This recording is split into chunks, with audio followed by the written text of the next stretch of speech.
है तेरी के। हे जनक रौरा मड़वा में हीरा जड़ी, हे जनक रौरा मड़वा में हीरा जड़ी, हीरा जड़ी हीरा लाल जड़ी, हीरा जड़ी हीरा लाल जड़ी, हीरा जड़ी हीरा लाल जड़ी,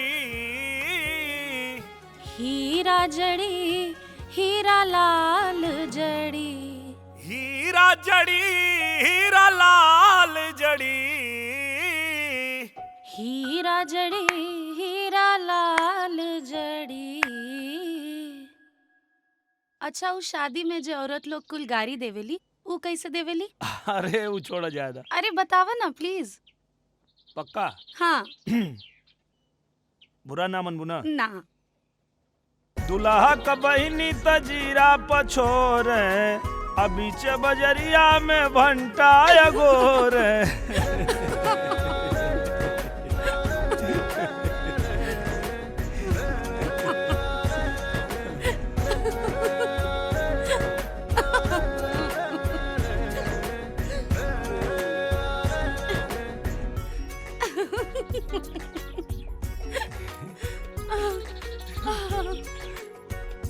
और है दुल्हा के बहिनी तजालिम बा छोटा की, अखाले मुरैया अकेले में मोटा की। ओह गॉड। जैसन बकरी क पोछ वैसन दुल्हा क मोछ, सुन दुल्हा हो। बस।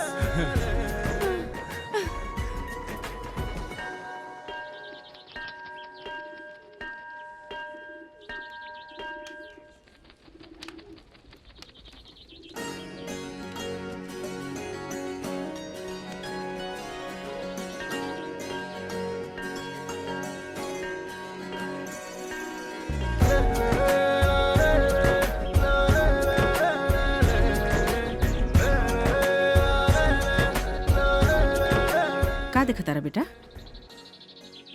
माई हाँ? तोहर होखे वाली पतो लंदन से आयल बड़ी। अच्छा। ए माई, अरे अभी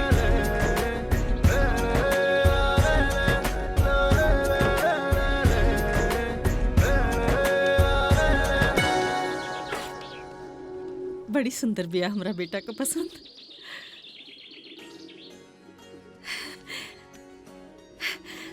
सगुन का अंगूठी है, निकलिया मत, असगुन हो जाए। कैसन अंगूठी? का पसंद? पता बा हमरा के कि तोरा के लाज लागता, बाकी हमरा के कुल पता बा, बेटा हमरा के बतौले बा।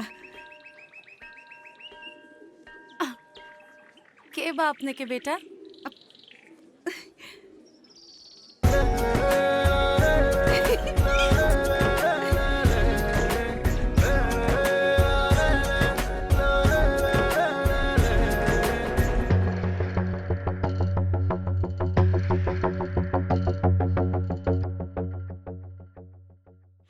दिल तक करता है कस के थप्पड़ मारी। कहे 2-4 दिन तो से हंस बोल के बात का कर लेनी, ओकर ई मतलब समझ लो तू। हमार शादी तय हो चुकल बा, मेहरबानी करके अपन नजरिया बदल लो, वरना अगर हमरा परिवार के लोग के पता चली ना तो तोहर नजर निकाल ली है। नजर निकलला के बाद भी हमरा आंख में तोहरे तस्वीर नजर आई।